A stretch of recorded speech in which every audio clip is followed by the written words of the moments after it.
Bismillahirrahmanirrahim. Assalamualaikum warahmatullahi wabarakatuh. Alhamdulillahi rabbil alamin. Allahumma salli ala Muhammadin. Subhanaka la ilma lana illa ma 'allamtana innaka antal alimul hakim. La haula wa la quwata illa billahil aliyyil azim. Yang sama kita hormati dan kita muliakan ketua dan segenap pengurus Masjid As-Sabirin, bapak-bapak, ibu-ibu, alim ulama, cerdik pandai. Mudah-mudahan seluruh kita yang berhadir dalam majelis ilmu ini dimuliakan oleh Allah Subhanahu wa taala. Itulah yang dijanjikan Rasul dalam sebuah hadis beliau. Man salaka tariqan yaltamisu fihi ilman sahalallahu lahu tariqan ilal jannah. Siapa yang menyempatkan dirinya menempuh sebuah jalan, yang di jalan itu ia mendapatkan pengetahuan, Allah berjanji memudahkan bagi orang itu jalannya menuju surga. Bahkan setiap langkah kita menuju masjid ini takkan disia-siakan Allah. Man roha ilal masjidil jama'ati fa khudwatun tamhu sayyi'atan wa khudwatun taktubu lahu hasanatan wa tarfa'ud darajatan. Yang melangkahkan kaki menuju masjid, kata Rasulullah, niatnya ingin melakukan solat fardu secara berjamaah, maka setiap langkah yang diayunkannya itu hapus satu dosanya. Langkah yang kedua ditulis untuknya satu pahala. Langkah yang ketiga mengangkat satu derajat. Makin banyak langkah yang awak ayunkan menuju Masjid As-Sabirin, yang niat kita ingin melakukannya solat fardu secara berjamaah, makin berguguran dosa-dosa, makin banyak tertulis pahala, dan insya Allah makin tinggi derajat kita di sisi Allah Subhanahu wa taala. Kaum muslimin yang kami muliakan, di dalam Al-Qur'an yang mulia ini, tepatnya di dalam surat Al-Baqarah, surat yang kedua, ayat yang ke-20, Allah menyuruh manusia untuk beribadah kepadanya. A'udzu billahi minasyaitonir rajim. Bismillahirrahmanirrahim. Ya ayyuhan nasu ubudu rabbakumul ladzi khalaqakum wallazina min qablikum la'allakum tattaqun. Duhai manusia, kata Allah, beribadahlah kalian kepada Allah. Jadi yang harus awak tanamkan di hati ini, yang harus awak pahami, yaitu bahwa setiap yang namanya ibadah itu mutlak perintah Allah. Kalau perintah orang lain saja awak segera melakukannya, masa perintah Allah awak tak mau mengerjakan? Apapun jenis ibadah itu, baik ibadah wajib atau ibadah sunat, sendirian atau berjamaah, tampak atau tersembunyi, itu mutlak perintah ibadah, perintah Allah. Wajib yang awak artikan dikerjakan berpahala, bila ditinggalkan kita berdosa. Sunat selama ini dipahami dikerjakan berpahala, ditinggalkan tak apa-apa. Inilah pemahaman yang agak keliru itu. Seharusnya sunat itu bukan demikian diartikan. Sunat itu bila dikerjakan dapat pahala, bila ditinggalkan rugi besar, bukan tak apa-apa. Kenapa Bapak tidak solat sunat sesudah maghrib? Kan sunatnya Pak Ustadz, kalau tak dikerjakan tak apa-apa. Kenapa Ibu tidak puasa Senin Kamis? Ya namanya puasa sunat Pak Ustadz, dikerjakan berpahala, kalau ditinggalkan tak apa-apa. Karena tak apa-apa itulah awak tidak tertarik melakukan ibadah sunat. Sementara Rasul mengatakan hadis sahih, may yuridillahu bihi khairan yufaqihu fiddin. Siapa yang diinginkan Allah kebaikan untuk orang itu, baik di dunianya atau di akhiratnya besok, yufaqihu fiddin, Allah pahamkan ia tentang agama. Ingin saja awak memahaminya sudah dapat pahala, apalagi kalau sudah dipahamkan Allah. Salah satu contoh pemahaman yang tadi itulah, bahwa bila dikerjakan berpahala, kalau ditinggalkan rugi. Bapak, ibu dan saya meninggalkan 2 rakaat sebelum subuh, rugi gitu Pak.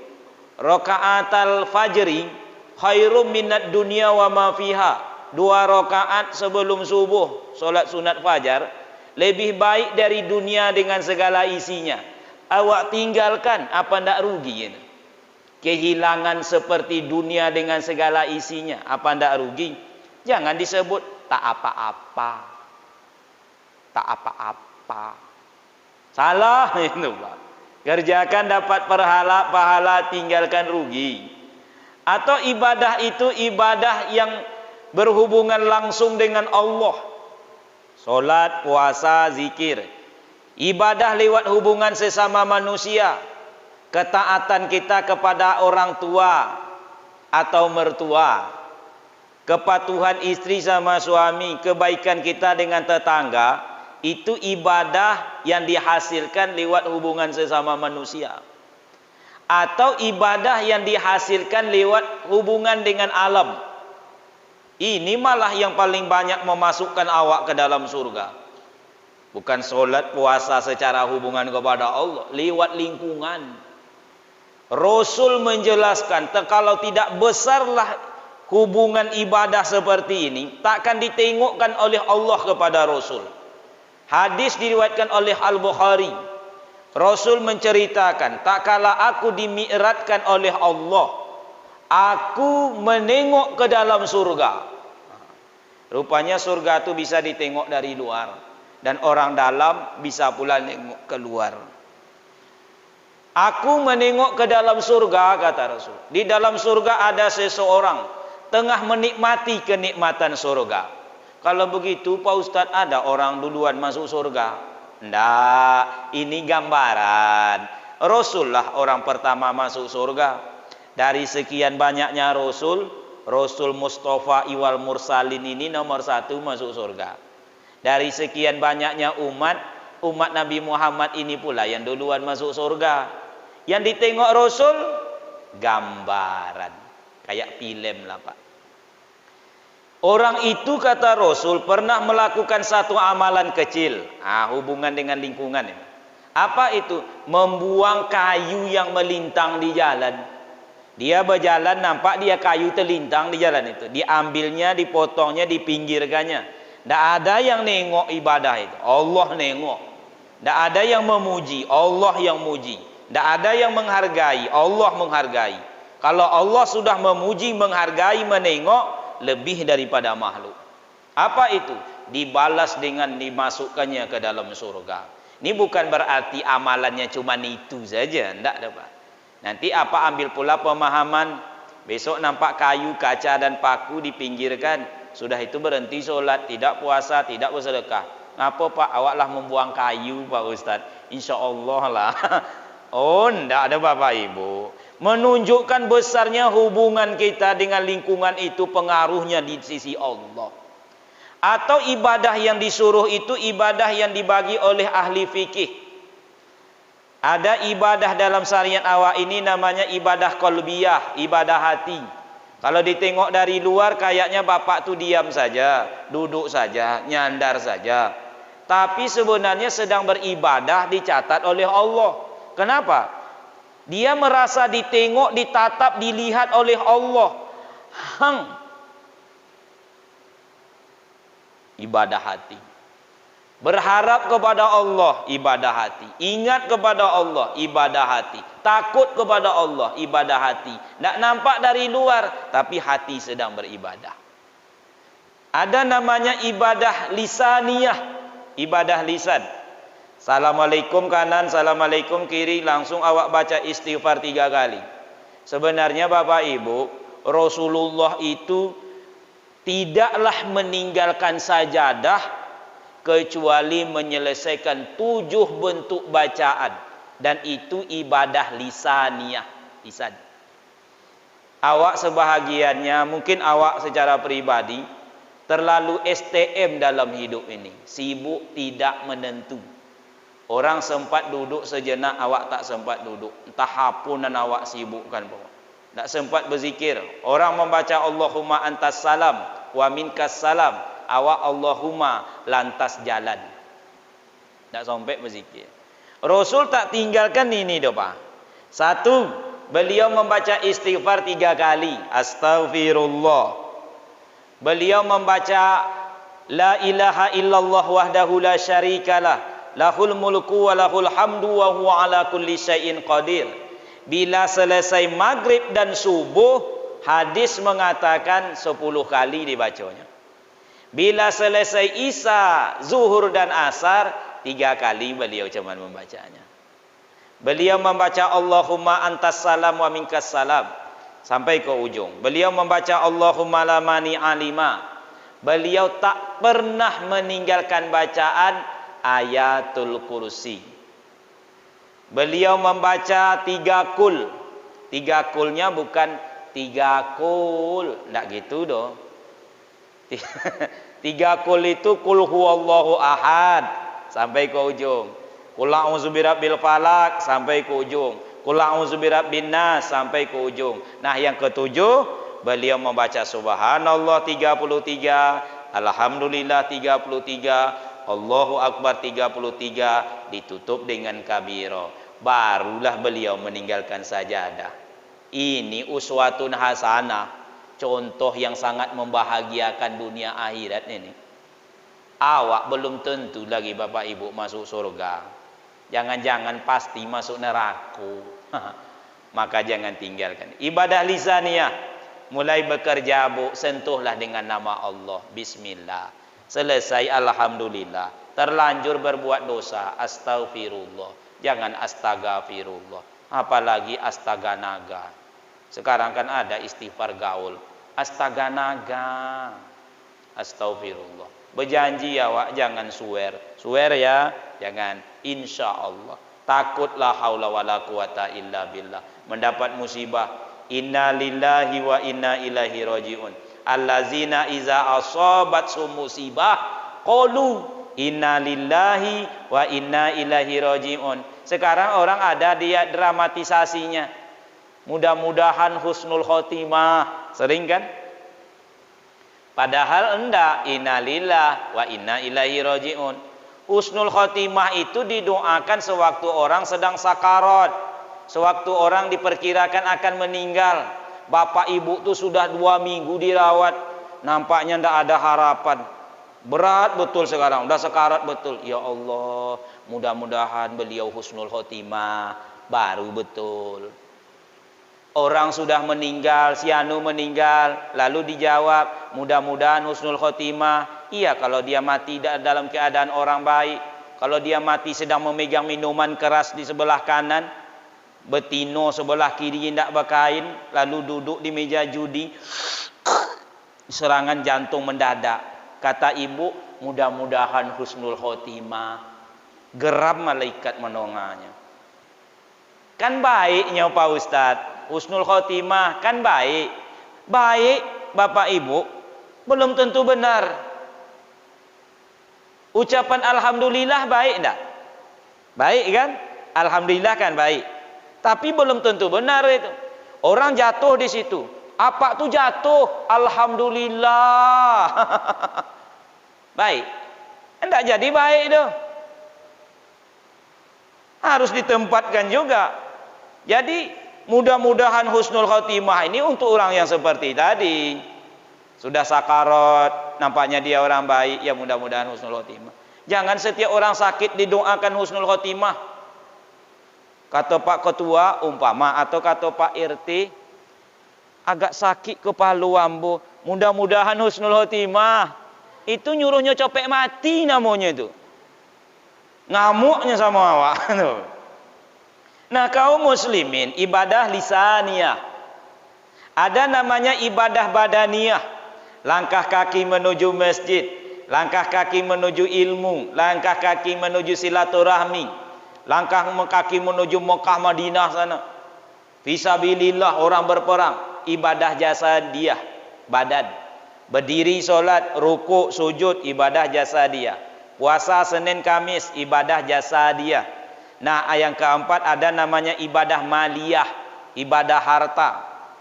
Lewat kotak infak sedikit banyak awak isi seikhlasnya, semampunya, ibadah harta. Bahkan sangat penting ibadah harta inilah. Karena ibadah harta inilah yang awak sebut di dalam Al-Quran secara khusus. Tidak puasa, tidak solat, tidak zikir, tapi sedekah. Rabbi, laula akhartani ila ajalin qarib fa as-saddaqo. Kan disebutnya. Ya Allah, tundalah kematianku walau hanya sesaat. Aku berjanji akan bersedekah. Ibadah yang paling berat sedekah inilah, Pak.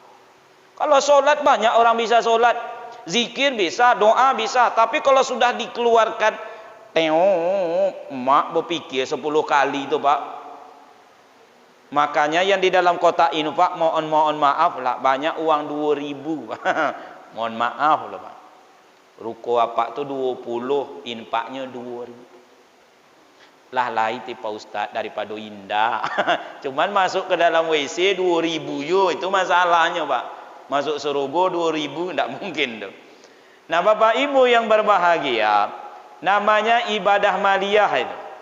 Apapun jenis ibadah itu.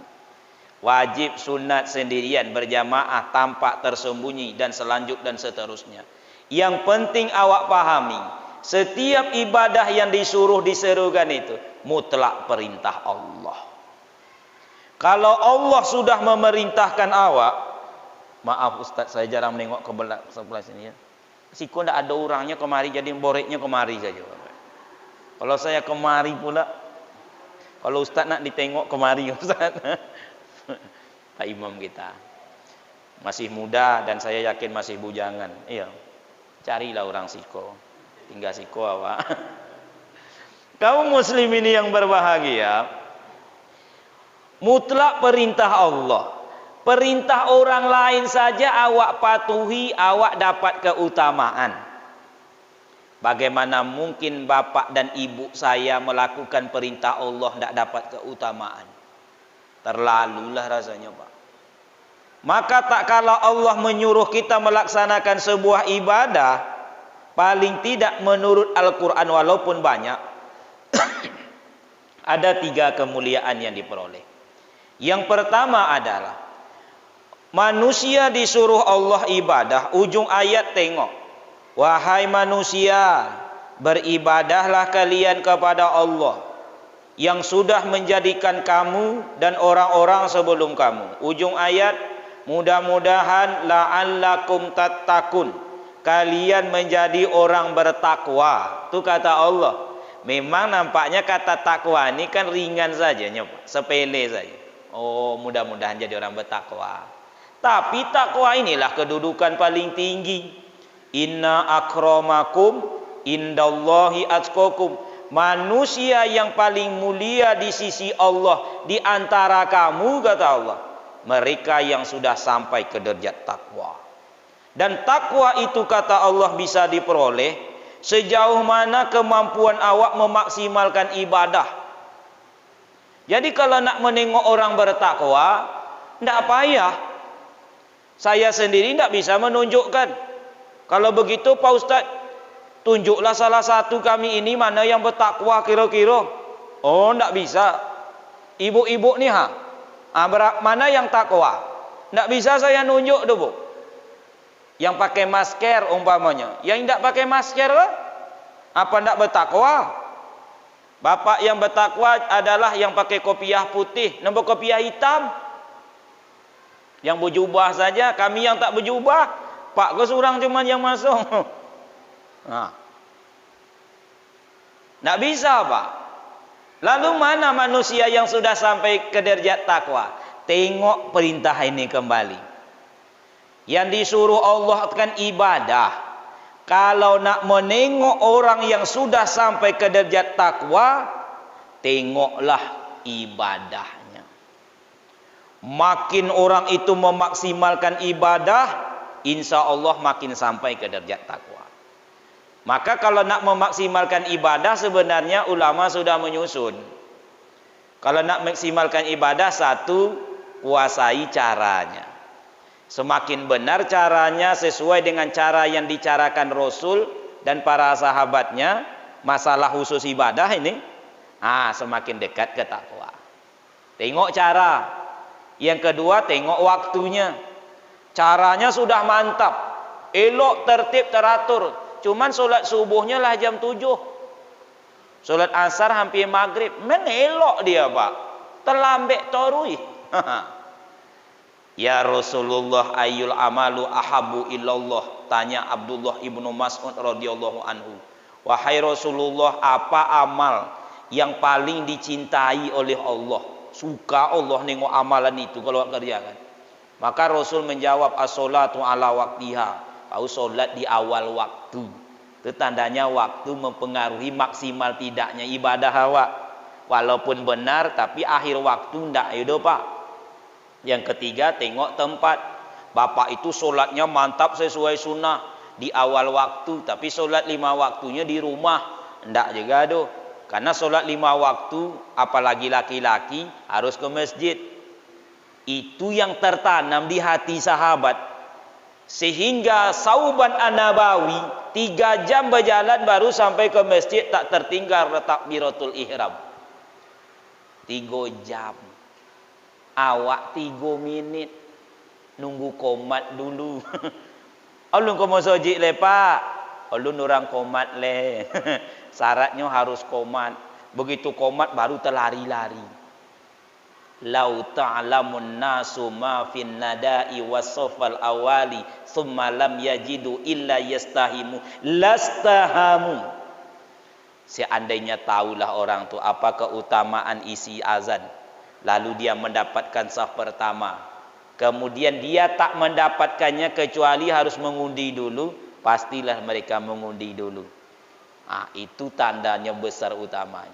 Makanya Sa'id Al-Musayyab, tokoh tabi'in, 40 tahun disaksikan oleh sang penulis ini, sejarah ini, tak pernah tertinggal rakaat pertama. Tak lama dah Bapak Ibu, 40 tahun. Tak pernah menengok orang sujud di depannya, karena selalu menengok dinding, karena selalu di saf pertama. Jadi wajarlah kalau Rasul mengatakan Abu Bakar fil jannah, Umar fil jannah, Utsman fil jannah, Ali fil jannah, Tolhah bin Ubaidillah fil jannah, Zubair bin Awam fil jannah, Abdurrahman bin Auf fil jannah, Sa'ad bin Abi Waqqas fil jannah, Sa'id bin Zaid fil jannah, Abu Ubaidah bin Jarrah fil jannah radhiyallahu anhu. Dijamin masuk surga, Pak. Karena ibadah orang itu begitulah. Umum Maktum butuh. Tak ada penuntun. Rumah jauh dari masjid. Di antara rumah Umum Maktum dan Masjid Nabawi, banyak pula hutan-hutan kurma yang tumbuhnya tidak teratur, Pak. Payah dia melewatinya. Banyak hewan-hewan berbisa. Dan lebih parah lagi yang nomor 6. Ini muhadis menyusun 6 kekurangan Umum Maktum. Yang ke-6 ini apa itu? Yaitu Umum Maktum ini tua renta. Olahlah butuh, ndak ada kawan, rumah jauh. Bapu kiro-kiro tu Pak. Ya Rasulullah, dalam kondisi seperti itu, boleh ndak saya ndak datang, tidak memenuhi suara azan? Rasul malah menjawab, hal tastami'un nada'a. Apakah engkau mendengarkan suara azan itu? Naam ya Rasul, saya dengar. Fa'ajib, kau wajib mendatanginya. Tertanam di hati sahabat ini. Sadar mereka bahwa ibadah yang dilakukan ini adalah cara cepat untuk mendapatkan hidup yang mulia, yaitu takwa. Tidak ada manusia ini akan hina dalam pandangan Allah, bahkan pandangan Rasul, kalau mereka itu menghambakan diri sama Allah, taat. Tapi banyak awak ini menjadi terhina kalau menghambakan diri sama dunia. Ya enggak, Pak? Menghamba diri sama harta, banyak orang terhina dengan hartanya. Menghambakan diri dengan makhluk demikian juga. Apalagi menghambakan diri sama bini. Alah, tomat lah itu, Pak, menjadi bahan bunjingan. Nggak usah bawanya tu lah, takut bini tu, takut benarnya sama bini. Nggak usah lah, nggak usah dibuat ngopi lah. Takut sama bini, takut. Nggak ada orang mencela, nggak usah lagi. Dia tu takut sama Allah, nggak ada, Pak. Malah makin mulia. Satu. Yang kedua adalah Allah menyuruh kita melaksanakan ibadah karena Allah sudah tahu kondisi manusia ini. Apa itu? Manusia yang lemah, Pak, butuh pertolongan. Makanya Allah mewajibkan awak membaca iyyaka na'budu wa iyyaka nasta'in. Surat Fatihah ayat yang kelima. 7 boleh kali sehari semalam dalam solat wajib. Kepadamu ya Allah kami beribadah menyembah. Kepadamu ya Allah kami minta tolong. Ibadah lancar, pertolongan lancar insya Allah. Tidak ada manusia ini bisa hidup sendiri bagaimanapun hebatnya. Usahakan lagi pertolongan Allah. Pertolongan manusia aja butuh awak. Kalau tidak ditolong manusia, awak tak bisa hidup di antara manusia. Coba bayangkan. Tidak bisa hidup, Bapak Ibu. Kalau tak percaya, cobalah. Begitu lahir anak awak, si bayi itu. Ini kan hubungan sesama manusianya nih. Sebutlah sama si bayi. Oh nak, tugas mama cuman mengandung dan melahirkan engkau. Soal engkau mau besar, bagaimana hidup ini, tanggunglah surang. Kalau mau mandi, tuh ke belakang, ada kamar mandi di situ. Kalau mau pasang popok, pakaian, itu sudah dibelikan papa kau dalam lemari. Minyak angin di sudut itu nak ya, buat susu surang di belakang. Ada ayangik dalam termos, kerojo kanlah surang.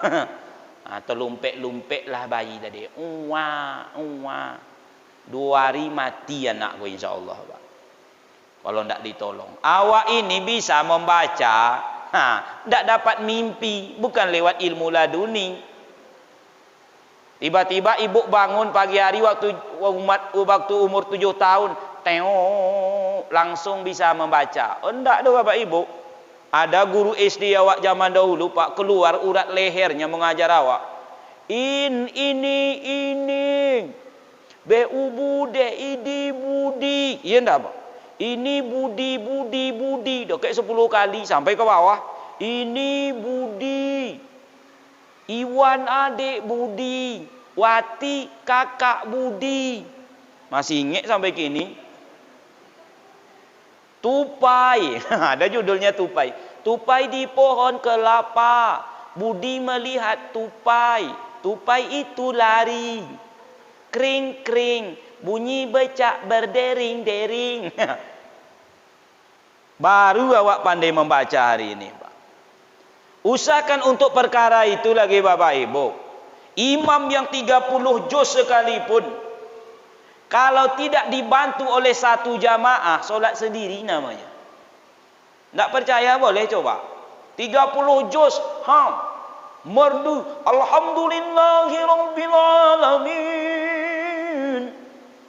30 juz, alif lam mim, surang, solat sendiri. Datang orang cacat di sampingannya. Allahu Akbar. 27 derajat yang kayak. Dapat imam lewat orang yang menumpang 26. Untuk senyum saja butuh orang. Kalau tidak percaya, Bapak Ibu cobalah senyum sendiri. Senyum kan mudahnya. Menarik ujung bibir ke samping.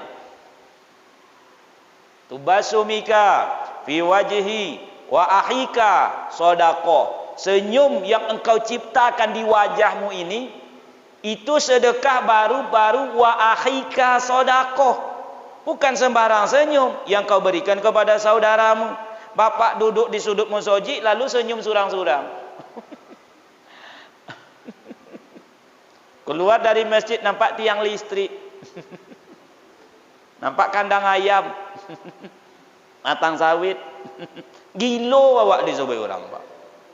Harus ada kawan. Itu baru untuk senyum saja. Apalagi yang lain. Butuh pertolongan. Bahkan kadang tahu awak, tempat awak minta tolong ini lebih lemah dari awak, tapi awak minta tolong juga sama dia. Seorang ibu curhat kepada ibu yang lain sambil menangis, dia berkata, apa namanya bu? Ndek bu, masalah suami ambo. Mengapa suami bu? Itulah bu, lah 2 malam ni dia tidak pulang-pulang. Kata ibu yang tembak mengadu, ibu cuma 2 malam bu. Ambo lah 2 tahun laki ambo tak pulang. Awak cuma 2 malam, beliau kalah 2 tahun. Tapi tetap saja awak ngadu sama orang. Akan cuma sampai meninggalnya Pak Ustaz. Justru waktu meninggal itu awak butuh orang lain. Makin butuh malah awak. Hadis menyebutkan doa anak yang soleh, doa kaum muslimin dan muslimat. Bahkan tak kala awak meninggal, kalau selama ini saya, bapak dan ibu mandi sendiri, kalau sudah meninggal, kalau tak dimandikan orang, takkan mandi-mandi. Kalau selama ini pasang baju sendiri, berlagak di depan cermin. Kalau sudah meninggal, kalau tak dipasangkan orang, tak pakai pasang-pasang. Saat ini kalau awak menuju masjid, bisa berjalan. Besok kalau tidak digendong orang, ke keranda, takkan sampai. Kalau tak percaya, cobalah besok Pak. Meninggal warga awak, suruhnya mandi surang. Apa kan tak butuh orang doh, mandi surang. Pasang kapan surang, ikek surang. Dan pergilah ke Masjid As-Sabirin ini untuk solat jenazah surang. Melumpek-lumpek. Solat surang, Allahu Akbar. Ambil cangkul dengan sekop, poi ko kubur surang. Buat kubur surang. Masuk surang. Tutup dengan lahat. Siapa nimbunnya? Awak di dalam. Butuh juga pertolongan orang lain. Akhirnya awak panggil orang nak lewat. Tolong timbunkan. Nya suara hantu tu agak longi. Tolong timbunkan. Tidak bisa. Kalau pertolongan manusia yang lemah ini saja awak sangat butuh, apalagi pertolongan Allah. Makanya iyyaka na'budu wa iyyaka nasta'in. Pertolongan Allah itu tidak berakhir di kubur saja. Sampai besok di kampung akhirat. Dunia akhirat butuh pertolongan Allah. Hanya saja manusia ini, itulah awak nih Pak. Kadang baru ingat dengan ibadah saat dia butuh pertolongan. Lalu awak balikkan. Nasta'in baru nak budu. Itu kalau sudah terdesak gitu tuh biasanya. Minta dulu baru beribadah. Contoh, tak kala ibu itu kehilangan kalung. Langsung dia sebut Allah. Astaghfirullah. Mano kalung ambo ya Allah, la ilaha illallah Muhammadur Rasulullah, subhanallah, astaghfirullah. Manolah kalung tadi ya Allah. Baru dia ingin beribadah, ya Allah, kalau dapat kalung tu beko ya Allah, puasa ambo seminggu ya Allah. Kalau dapat, kalau indah ya indah. Ya Allah, kalau lulus anak ambo ya Allah, sedekah ambo sama masjid tu duit 200.000 ya Allah. Karena selama ini ibu tu sedekahnya cuma 2.000, tapi karena ingin anaknya lulus disogoknya malaikat 200.000 ya Allah. Kalau lulus, kalau indah, indah. Pekerjaan seperti itu namanya bernazar, Pak. Bernazar itu hukum asalnya makruh. Makruh itu sesuatu yang dibenci. Lebih baik tidak bernazar. Cuman bernazar itu cara mengambil harta dari orang yang bakhil. Kalau tak bernazar dia tak keluar hartanya itu. Maka bernazar dibolehkan. Cuman hukumnya makruh. Yang lebih elok, nak budu baru nasta'in. Datang seseorang mengadu kepada Rasul. "Ya Rasulullah, hatiku ini ya Rasulullah keras, susah menerima nasihat. Kalau masuk telinga kanan, keluar telinga kiri, masih adonan tinggal di tengah. Ikon ndak, masuk telinga kanan, keluar balik telinga kanan. Apa namanya? Memantul begitu. Keras, payah ya Rasulullah." Kata Rasul, "Belai olehmu kepala anak yatim. Nanti hatimu menjadi lembut. Nak budu dulu, baru nasta'in." Contoh, salah satu doa orang yang langsung dikabulkan Allah dari 3 golongan yang apabila mereka berdoa Allah langsung kabulkan. Salah satunya doa orang yang sedang berpuasa. Berpuasa kan beribadah. Puasa dulu baru berdoa. Itu tandanya nak budu dulu baru nasta'in. Atau Bapak Ibu yang berbahagia, waktu yang dikabulkan Allah berdoa, kata Rasul, pada sepertiga malam yang akhir. Tak jago awak beko jam 3 jam mompe berdoa awak, itu dikabulkan Allah. Cuma tidak langsung berdoa, Bu. Begitu ibu bangun dari tempat tidur lalu duduk kemudian langsung mendoa, enggak. Rambut taurau-urau, air ludah masih keluar, indak pula bawa baju. Ya Allah, ampunilah dosa-dosaku. Kena tempeleng malaikat iyo. Tapi kan sepertiga malam yang akhir Pak Ustadz, iya. Di situ ada suruhan wudhu dulu, sholat dulu, tahajud dulu, zikir dulu, baru berdoa. Di situ dikabulkan. Nak wudu dulu, baru nasta'in. Tandanya sebagai sarana.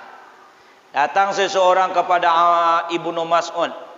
"Ya Ibnu Mas'ud, sudah beberapa hari ini hatiku ini resah dan gelisah. Makan tak enak, tidur tak nyenyak," kata orang ini. "Apa obatnya?" Bukankah Ibnu Mas'ud langsung menjawab dengan masalah yang awak bicarakan ini? Ibadah. Beliau mengatakan, "Kunjungi olehmu 3 tempat, nanti hatimu menjadi tenang. 1, kunjungi olehmu tempat orang membaca Al-Quran. Kau baca baik-baik, atau kau dengarkan orang lain membacanya.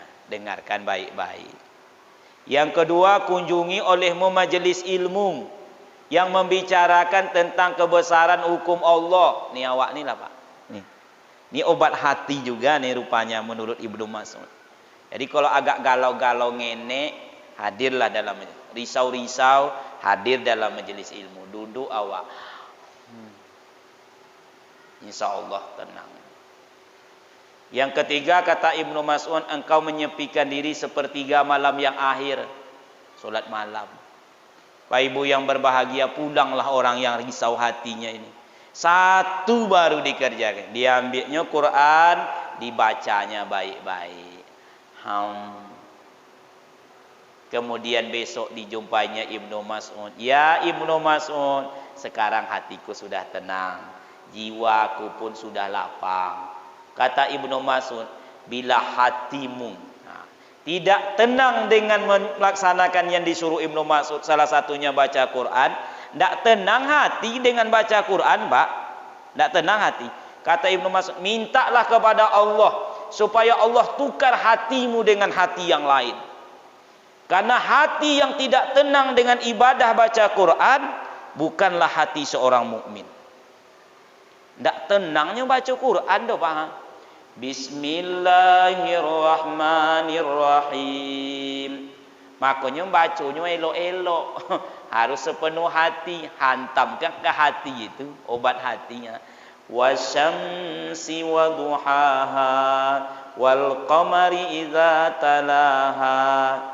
Tapi kalau dibaca bentuk itu wasyamsi waduhaha wal qamari idza talaha. Ayo ndak akan jadi obat hati dari Bapak Ibu. Kaum muslimin, sarana mendapatkan pertolongan dari Allah. Yang ketiga, kita disuruh beribadah. Karena ibadah yang awak lakukan di panggung dunia ini, ini laibun walahun di dunia ini, tempat main-main dan bersenda gurau. Awak cuman di dunia ini kan berakting-akting. Ada orang jahat pura-pura baik, tidak tahu awak. Ada orang baik, sebenarnya orang jahat, tidak tahu awak. Ada orang jahat, padahal dia itu ada ibadah yang tersembunyi, itu pun awak tidak tahu. Iya tidak Pak?